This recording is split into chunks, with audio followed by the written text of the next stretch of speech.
Ya, shalom saudara semua dan juga Pak Suka apabila menonton ya. Perkenalkan sebelumnya nama saya Raymond Petrus Sugijaya, NIM saya 1903972. Saya dari Prodi Akuntansi, Fakultas Pendidikan Ekonomi dan Bisnis, angkatan 2019. Nah, di video kali ini saya akan memberikan intisari sebagaimana em, arahan untuk tugas akhir semester ini di mata kuliah Seminar Pendidikan Agama Kristen. Nah, ada 7 materi kalau tidak salah tentang eh, materi dari setelah UTS sampai UAS ini yang akan saya jabarkan secara ringkas dalam video kali ini. Nah, sebelum dimulai mungkin saya akan memulainya terlebih dahulu di dalam doa. Mari kita bersatu di dalam doa. Tuhan, terima kasih pada kesempatan kali ini kami masih bisa berkumpul secara tatap maya melalui video ini untuk sama-sama mempelajari apa yang telah kami dapatkan melalui materi yang ada di kelas SPAK ini biar akan menuntut kami dan juga saya agar apa yang disampaikan oleh saya itu semuanya adalah berasal dari hatimu. Terima kasih Tuhan Yesus, dalam namamu saja kami berdoa dan mengucap syukur. Haleluya, amin. Nah, oke. Ya, untuk materi yang pertama, kita akan membahas tentang the servant leadership, kepemimpinan hamba, begitu. Nah, agar lebih interaktif, saya akan sambil menampilkan, begitu ya, tentang resume yang saya buat. Ini sudah saya siapkan di sini. Yang pertama, rangkuman servant leadership. Nah, kita buka. Bentar, share screen. Ya, oke. Nah, sudah tampil ya di layar sobat-sobat semua. Ini saya full screen dulu biar enak. Digedein dikit. Hap. Nah, sini kita mulai dari 14 agak miring ya. Karena saya nulisnya horizontal.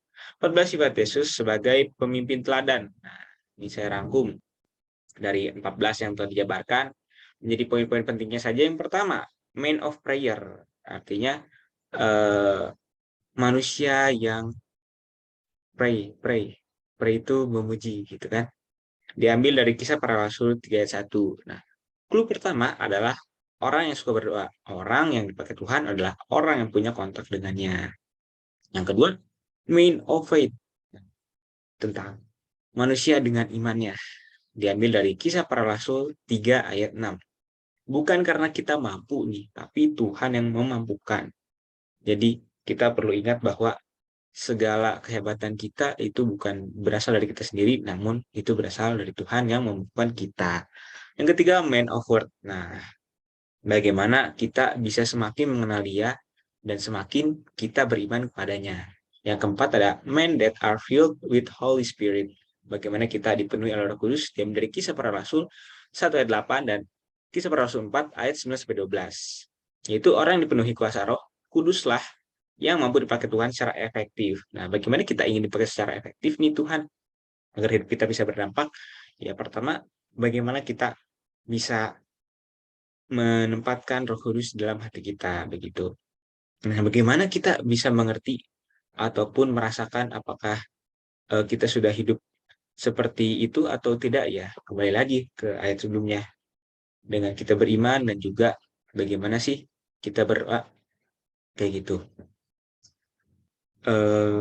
Ya, selanjutnya kita akan spill dikit tentang sifat Yesus di sini. Nah, dan sebagai teladan hidup, dia yang terbesar menjadi kecil karena kerendahan hatinya. Dan dia tidak menjadi tuan atas orang lain, dan dia menjadi contoh yang dapat ditiru. Karena seperti kita ketahui, Tuhan Yesus itu sebagai teladan yang sempurna.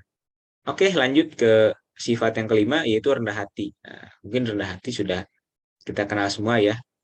Pengertiannya, seluk-beluknya, hanya penerapan saja dalam kehidupan sehari-hari yang kadang masih sulit. Ya, lanjut. Yang keenam, sebagai seorang anak, Yesus itu anti senioritas. Jadi dia tidak meninggikan diri atas apa yang dia merasa lebih, tapi disinilah kesetaraan hidup di mana Tuhan juga menyetarakan hidupnya dengan manusia dan para murid-muridnya dengan Zakheus gitu ya, sebagai pungut cukai, dengan orang-orang Samaria, dan juga hingga orang-orang berdosa seperti apa pernah diceritakan itu eh, pelacur gitu ya di Alkitab yang diampuni dosanya oleh Tuhan, dan dia mengatakan dosamu sudah diampuni, jangan berbuat dosa lagi, seperti itu. Itu artinya pengampunan kita tidak diukur oleh seberapa besar anugerah yang diberikan Tuhan. Jadi misalnya ke Raymond lebih banyak dibanding ke Asep misalnya, tapi itu berdasarkan karunia dan juga hak kedaulatan Tuhan itu sendiri. Yang ketujuh, lanjut, menjadi yang terakhir dan tidak mendahulukan orang lain. Nah, ini sangat-sangat identik dengan sifat pemimpin ya, di mana kita tidak meninggikan diri kita sendiri. Lanjut, yang ke-8 juga menyambung dari yang ke-7, bagaimana kita tidak mendahulukan orang lain, dan yaitu kita tidak membesarkan diri, dan juga kita ya merasa kecil saja gitu. Bukan artinya kita rendah diri, tapi kita merasa tidak lebih hebat daripada orang lain karena orang-orang memiliki kelebihannya masing-masing, seperti itu. Lanjut ke yang 9, tidak ada paksaan.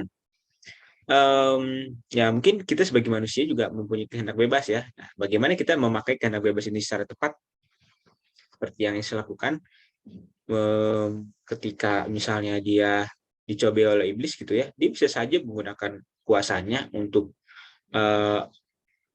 apa ya bahasanya, nurutin apa yang iblis mau gitu kan, tapi dia tahu bahwa apa yang benar yang harus dilakukan, sehingga dia tidak melakukannya, memilih untuk tidak. Nah, gitu. Yang 10 ada ya tidak ambisi buta ya, misalnya kita gak mau tahu kita jatuh cinta sama orang lain, pokoknya kita mau dapetin dia dengan cara apapun, menghalalkan segala cara, atau misalnya kita pengen iPhone 13 baru, kita menghalalkan segala cara dengan merengek-rengek ke orang tua atau dan lain sebagainya, atau misalnya dengan cara-cara yang kurang berkenan gitu ya. Kembali lagi bahwa apa yang mau kita kejar di dunia tidak akan kita bawa ke dalam kehidupan setelah di dunia gitu. Jadi ya yang sedang-sedang saja mungkin ya.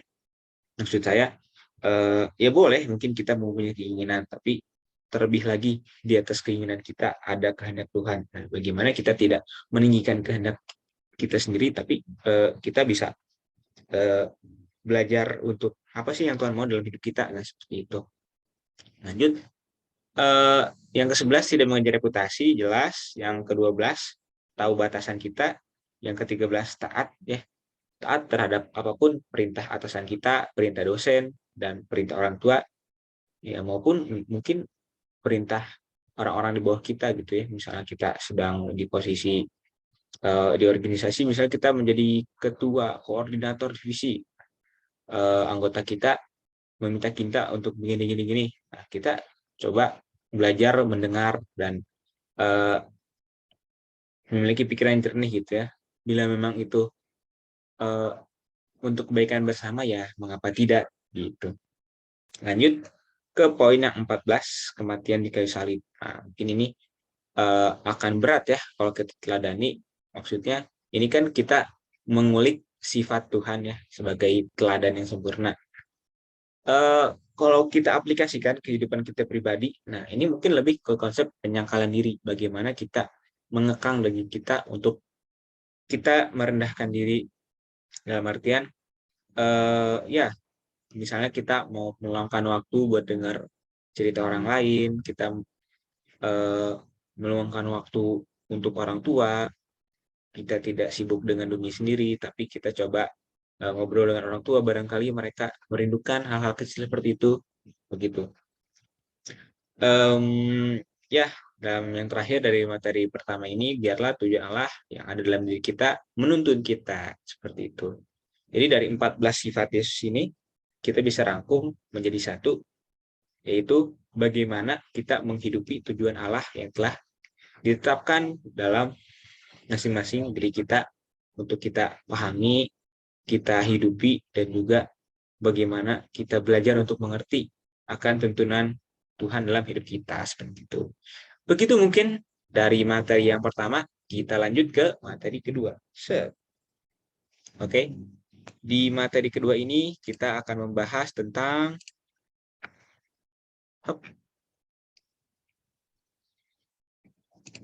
Oke, saya coba share screen lagi. Sebentar.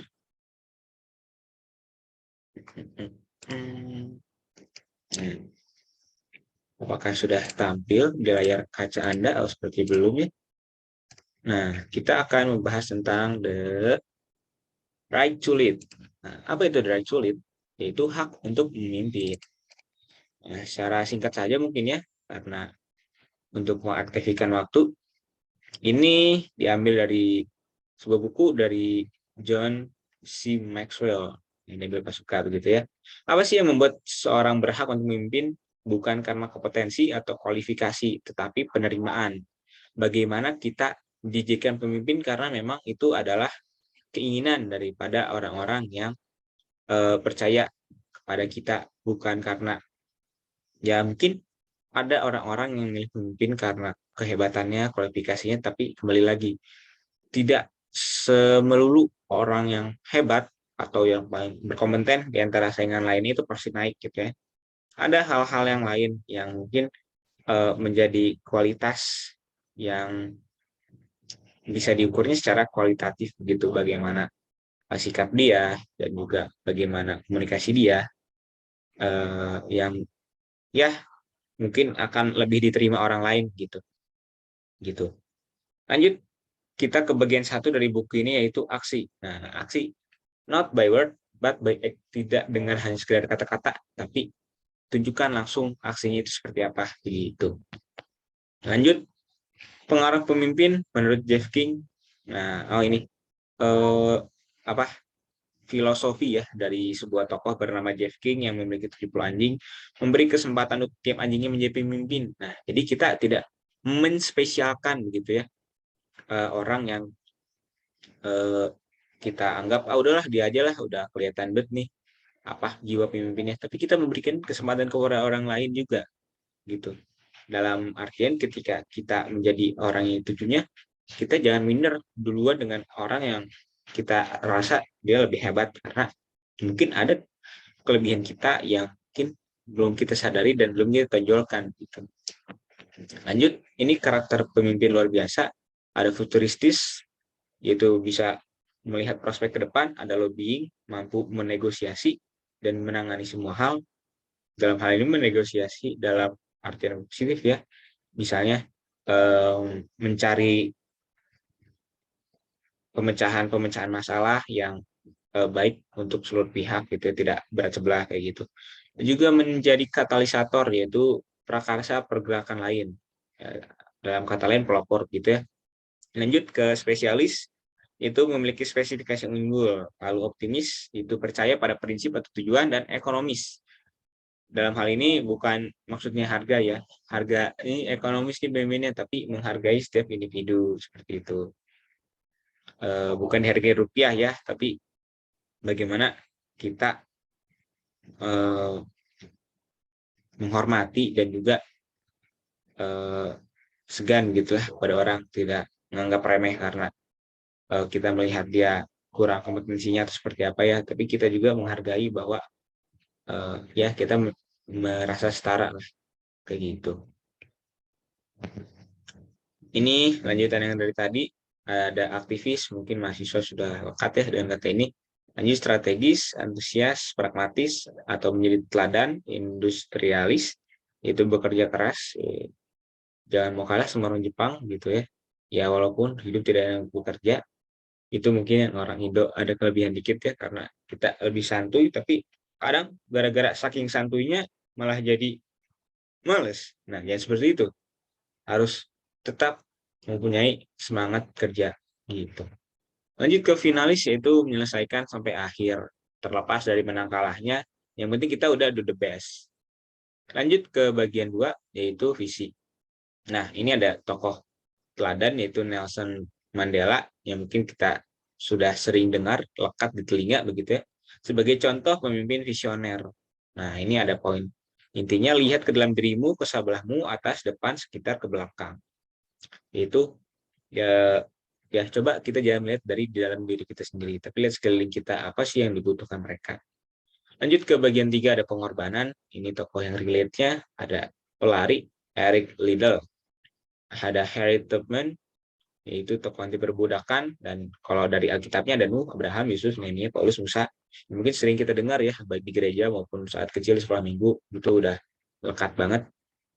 Yang ya kita tahulah, misalnya Nuh, pengorbanannya bagaimana dia tetap konsisten membangun bahtera di tengah masyarakat yang keanehan, dan juga agak ya kalau dalam bahasa sekarangnya ngebully gitu ya.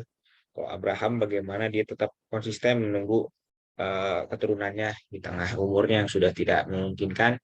Yusuf bagaimana dia tahan dengan segala perbudakan dan juga penindasan saudaranya, dan juga ketika Nehemia mendapatkan perlawanan dan ancaman ketika dia apa uh, melakukan perintah Tuhan gitu ya.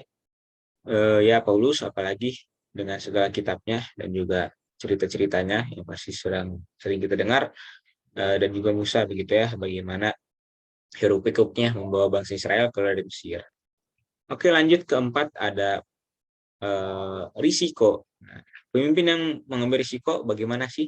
Tidak serta merta mengambil risiko ya, apa ya, sumbu pendek gitu ya. Misalnya ya kita misalnya dalam seorang manajemen keuangan, karena saya jurusan akuntansi ya, pokoknya perusahaan tahun ini harus mendapatkan keuntungan 100 juta. Bodoh amat kalian mau menginvestasikan dana di maksud saya di instansi-instansi yang eh, tidak kelihatan profitnya, pokoknya ambil seluruh peluang yang ada. Tapi seorang pemimpin juga harus mengumpulkan informasi dengan bijak dan juga memahami risiko dan juga konsekuensinya gitu ya. Misalnya hal ini kita ambil, konsekuensinya apa, hal-hal buruknya apa, tapi juga tidak kita tidak hanya memikirkan hal buruknya, tapi percaya ya kembali lagi mungkin risiko itu kan ketidakpastian gitu ya. Ya memang dunia ini serba tidak pasti, tapi kita percaya bahwa kita memiliki iman dan juga Tuhan yang menuntun kita dalam segala hal yang akan kita putuskan yang melibatkan risiko, bagaimana kita melihat apakah ini sudah sesuai dengan tujuan Tuhan atau tidak. Begitu. Lanjut ke ini, poin determinasi, yaitu bagaimana kita memiliki fondasi dan juga keteguhan dalam hidup, dalam kita melihat suatu kebenaran dan lain sebagainya. Lanjut bagian 7, integritas. Oh, tadi bagian 6 kelewat mungkin. Ini hmm, hmm,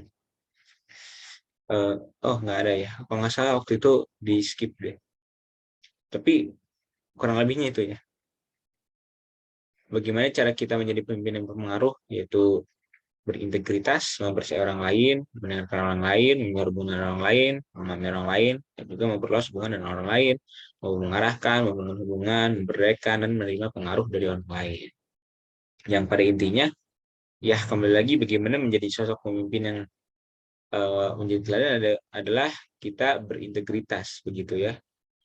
Dengan kita tetap teguh pada pendirian apa yang kita tahu benar, disiplin, dan juga bertanggung jawab dalam hidup kita sudah menjadi hub. Judul materi pada kali ini yaitu memiliki hak untuk memimpin. Tidak sembarang hak, tapi kita juga bisa membuat apa yang sudah diberikan kepada kita, yaitu hak kita, menjadi berkualitas.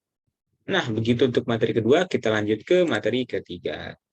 Di materi yang ketiga ini, kita akan membahas tentang how to influence people. Nah, how to influence people, bagaimana kita menjadi pengaruh. Seorang pemimpin membawa pengaruh harus memiliki integritas. Yang sudah kita bahas tadi ya, menyambung dari materi sebelumnya. Nah, ini hal yang perlu kita kembangkan adalah konsistensi, rendah hati, transparan, tepati janji, dan jadilah contoh. Baik lagi bagaimana kita menjadi teladan dengan kita berintegritas. Duanya ini soal pembawa pengaruh pengasuh orang lain. Ini dalam arti pengasuh itu bukan kayak babysitter gitu ya, tapi bagaimana kita memelihara hubungan kita, bagaimana kita memperdulikan orang lain, dan juga memelihara hubungan satu sama lain, dan juga bagaimana kita tetap menjaga kasih hormat, rasa aman, pengakuan apresiasi, kita berikan apresiasi apabila kita merasa eh, perlu memberikannya. Ya, istilahnya jangan iri dengan pencapaian orang lain yang belum kita capai, tapi kita apresiasi lah. Karena tiap orang punya eh, waktu mekarnya sendiri ya. Karena ya kembali lagi, waktu Tuhan itu berbeda-beda untuk setiap orang. Lanjut, ini beberapa langkah sederhana untuk menjadi seorang pengasuh ya. Itu buat komitmen satu sama lain, memiliki akses dengan mereka, angkat ke tingkat yang lebih tinggi, dalam artian kita bertumbuh bersama, membersamai satu sama lain, saling mengasah, dan juga menajamkan ya kalau kata Amsal. Lanjut ke bab 3 itu ada seorang membawa pengasuh ke dalam iman orang lain. Nah, ini fakta mengenai iman dalam diri. Ada banyak orang sulit percaya pada diri sendiri. Nah, kalau bahasa jakselnya insecure. Nah, ini merasa terisolasi dengan tidak adanya mempunyai pikirannya. Ini sama lagi, insecure. Yang ketiga, seorang memiliki naluri yang bisa merasakan keyakinan dalam diri orang lain. Yang keempat, seseorang memberikan imannya untuk membuat orang termotivasi untuk sukses. Begitu. Ini ada ala-ala kepanjangan belief ya, dari B-nya believe in them before they succeed, emphasize their strength, list their past success, instill confidence when they fail, experience some wins together, visualize their future success, dan expect a new level of living. Begitu. Bab 5, seorang pembawa pengaruh dengan mendengarkan orang lain. Nah, di sini kita belajar mendengarkan ya. Begitu. Mungkin kadang males gitu ya buat dengerin orang lain ketika kita tidak tertarik dengan topiknya atau kita masuk dengan orangnya, tapi kita perlu kembali lagi untuk mengetahui ya mengidentifikasi apa sih yang membuat hambatan kita dalam mendengarkan, dan juga mendengarkan seorang lain, dan juga ya tidak salahnya kita mempertimbangkan 9 saran untuk menjadi pendengar yang baik, dari mindful, bagaimana kita konsen ketika mendengar orang lain, periksa motif bicara yang dapat merespon lawan bicara, temukan makna pengertian dalam apa yang sedang dibicarakan, masukkan perkataan lawan bicara kepada konteks yang tepat, jadi jangan luar leor ya kalau kata bahasa Sundanya.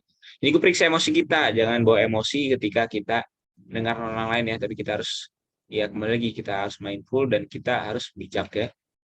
Dan juga kita belajar mendengarkan secara keseluruhan, jangan motong-motong orang sebelum beres ngomongnya ya. Kadang itu suka bikin kesel orang lain mungkin ya, dan kita sadari. Dan juga belajar meringkas, mungkin itu orang udah kepanjangan, kadang kita susah ngambil intisarinya, coba kita ringkas ya, dan juga bertanya bila tidak mengerti, dan juga menjadi pendengar sebagai prioritas utama dalam hidup. Nah, ya seperti yang Tuhan katakan kan, kita dua telinga dan satu mulut, itu artinya kita harus belajar lebih mendengar daripada berbicara. Dan itu bab 5, ini orang maupun orang lain, yaitu ya bagaimana kita kadang sulit untuk memahami orang lain karena ya kita merasa takut, egois, gagal menghadapi perbedaan dan keberagaman, dan seperti itu ya. Jadi ya kembali lagi, bagaimana kita memahami orang lain ya belajar mendengarkan, dan juga tidak membanding-bandingkan ya, kayak misalnya lah lu mending lah gue. Nah, itu kalau kata orang in Jaksel language itu is adu nasib gitu ya. Jadi jangan suka jadi orang yang adu nasib, tapi kita kasih saran yang positif, dan juga jangan membandingkan misalnya baru segitu doang hidup gue lebih susah. Nah, karena tiap orang punya kekuatannya masing-masing ya. Gitu. Ini lanjut ke bab 6, seorang mempengaruhi, memperbesar orang lain. Nah, bagaimana kita mempengaruhi dalam hal positif, dan itu kita meningkatkan kapasitas orang lain. Begitu. Di bab 8 ini kita memberi pengaruh dengan menghubungkan orang lain gitu ya. Ini dalam konektivitas, bagaimana kita menjalin komunikasi yang intensif gitu.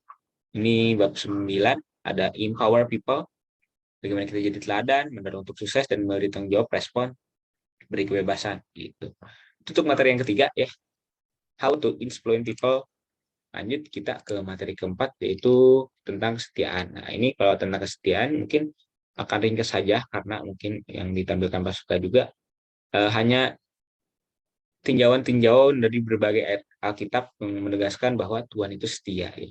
Mungkin kalau dari kita sudah pasti percaya bahwa Tuhan setia, namun ya kadang ada bagian-bagian dalam satu ayat yang juga bisa menjadi perenungan kita gitu. Bagaimana ketika bagaimana sih caranya agar Tuhan setia? Ya coba kita terlebih dulu juga untuk setia gitu ya. Mungkin saat kita menjauh ya Tuhan masih ada gitu ya yang tidak terasa. Tapi gimana sih caranya kita menghargai lah gitu kesetiaannya dengan ya kita coba eh, berusaha untuk hidup juga setia gitu ya. Walaupun jatuh bangun ya karena kita tahu sendiri manusia terbatas ya kita dengan kedagingan yang melemahkan tapi cobalah kita mengasah iman kita jangan terus memberi makan daging kita ya. Ya balik lagi kita menyangkal diri bagaimana kita eh, pengen gitu ya jadi seorang pemimpin bagaimana pemimpin yang bisa memanage dirinya dengan baik dan juga menjadi pemimpin yang baik bagi diri sendiri seperti itu. Begitu untuk materi kesetiaan, kita lanjut ke materi selanjutnya itu ada rangkuman film Facing the Giant. Ya, saya juga sudah nonton fullnya dan juga rangkuman dari orang lain di YouTube begitu ya. Yang saya simpulkan adalah yang terkadang menjadi kendala terbesar kita adalah ketakutan kita sendiri. Bagaimana kita merasa pesimis duluan dalam suatu menghadapi tantangan yang besar yang mungkin belum kita alami atau mungkin pernah kita alami tapi kita tidak yakin dulu yaitu. Bagaimana sih kuncinya? Ya, kembali lagi hidup kita bukan untuk diri kita sendiri tapi ketika ada sesuatu yang kita percaya Tuhan percayakan pada kita ya berarti itu memang Tuhan merasa kita mampu untuk melakukannya tinggal keinginan dari kita sendiri gitu mungkin kurang lebih begitu ya ini mungkin hal-hal lain yang saya tangkap juga berani melakukan sesuatu di luar zona nyaman gitu lihatlah sesuatu yang ada di luar diri Anda jadi jangan berpikir sempit dalam diri kita, tapi lihat potensi-potensi dan juga kapasitas yang bisa kita kembangkan. Misalnya ada pelempar baseball yang namanya siapa ya lupa, pokoknya dia baru masuk ke grup baseball itu dan dia merasa insecure gitu ya, dia tidak bisa menendang bola footballnya dengan jauh, dia merasa terkungkung dengan dirinya sendiri. Tapi orang-orang di sekitarnya merasa sportif gitu ya, mendukung dia sampai ternyata dirinya juga mampu begitu. Nah itulah pentingnya bagaimana dorongan-dorongan yang dari orang lain ya bila merujuk kepada materi sebelumnya how to influence people ya kita berikan pengaruh positif kepada orang lain ya pasti orang itu juga akan terdorong dengan uh, pengaruh positif yang kita berikan gitu sehingga mungkin ketika orang itu mengalami ketakutan dalam dirinya itu bisa sedikit tersingkirkan dengan dorongan-dorongan yang kita berikan tapi kembali lagi yang menentukan diri kita bisa seperti apa ya? Diri kita sendiri begitu itu untuk hidup Facing the Giant. Kita lanjut, series ini berhenti ya sebentar, saya lanjut series ini lagi. Ke materi selanjutnya itu ada tentang visi hidup. Nah, visi hidup mungkin kalau kita sering akrab dengar tentang visi, biasanya dengarnya di perusahaan ya, atau organisasi, mungkin kita sering hidup di tengah organisasi kemahasiswaan yang eksis di lingkungan kampus begitu, maka kita sering dengar tentang visi misi begitu ya. Tapi ternyata tanpa kita sadari bahwa kita juga memiliki visi dalam kehidupan kita yang beda-beda. Mungkin tujuan kita sama untuk memuliakan Tuhan gitu ya. Tapi visi kita berbeda karena kita memiliki talenta yang berbeda, bakat berbeda, lingkungan yang berbeda, dan juga kegambaran yang berbeda. Yang itu harus dispesifikasi ke dalam masing-masing visi pribadi. Begitu. Layaknya sebuah kampus yang tujuannya sama kan, mencerdaskan kehidupan bangsa. Seperti undang-undang mengutip dari kata Pasuka begitu. Tapi mereka punya visi-visi berbeda. Misalnya UPI sebagai universitas yang edukatif, yang religius, mengedepankan pendidikan untuk semua kalangan dan juga religiositas begitu ya. Bagaimana kita tidak melupakan agama di atas uh, keagungan akademik kita begitu. Kalau Unpad mungkin beda lagi, Unpad beda lagi gitu ya. Itulah visi hidup. Ini tujuan hidup manusia ya pasti sama begitu ya. Ada menyatakan Allah, menjadi anggota Allah, sebuah misi, melayani Allah, menyerupai Kristus. Tapi kan kita mempunyai visi yang berbeda-beda gitu. Memang visi penting agar kita bisa tetap fokus pada tujuan, mengambil keputusan yang terbaik dan langkahnya gitu. Visi juga menolong dalam membangkitkan semangat, kegigihan, penuh kasih, dan juga belajar tidak egois. Juga teamwork ini menghindari sikap instan ya, yang terkadang kita pengen semuanya serba instan ya di zaman revolusi industri 4.0 dan juga society 5.0 aja. Ya, kembali lagi hal yang perlu kita perhatikan dalam visi ya, kembali lagi passion kita apa sih? Misalnya kamu suka tentang menggambar, ya mungkin ini kadang mungkin ada yang merasa salah jurusan ya, kayak passion saya bukan di sini deh. Tapi ketika Tuhan sudah tetapkan kita di sana, ya coba kita meneguhkan diri kita sendiri. Lihatlah, mungkin kita punya passion yang masih nyambung di sana. Misalnya, saya juga pernah mikir saya tidak suka akuntansi, karena akuntansi hanya tentang menghitung orang uang lain, saya tidak lihat wujudnya. Tapi saya belajar bahwa dalam akuntansi juga ada manajemen, gitu ya. Bagaimana saya suka berorganisasi dan juga saya menjadi manajer sumber daya manusia. Nah, di akuntansi juga ada ternyata di itu yang mungkin bisa saya kembangkan gitu ya, dengan passion saya begitu. Itulah mungkin kurang lebih dalam visi hidup ya. Visi hidup nggak dinetapin sih, itu kita yang buat sendiri. Kita identifikasi lah apa yang jadi passion kita, apa yang menurut pandangan orang lain itu cocok untuk kita, dan juga apa yang kita merasa damai. Ya jangan lupa juga berdoa gitu ya. Mungkin kita tidak punya visi yang tertulis begitu ya, ya terlepas Anda mau menuliskannya atau tidak begitu ya, dicari kertas yang ada pannya di kamar atau cukup dalam pikiran saja, tapi ya cukup identifikasi saja lah hal-hal apa yang perlu kalian ingat setiap hari dalam hidup gitu ya. Misalnya kamu mau lulus 3,5 tahun di dalam kuliah, itu kan visi dalam perkuliahan ya. Ya cobalah buat dalam hal-hal apa saja yang bisa mencapai kamu lulus 3,5 tahun, ya, itu misinya ya. Misalnya belajar lebih rajin, misalnya kalian buat reminder apakah hari ini sudah belajar berapa jam begitu ya. Itu mungkin tentang visi hidup. Nah, materi terakhir yaitu tentang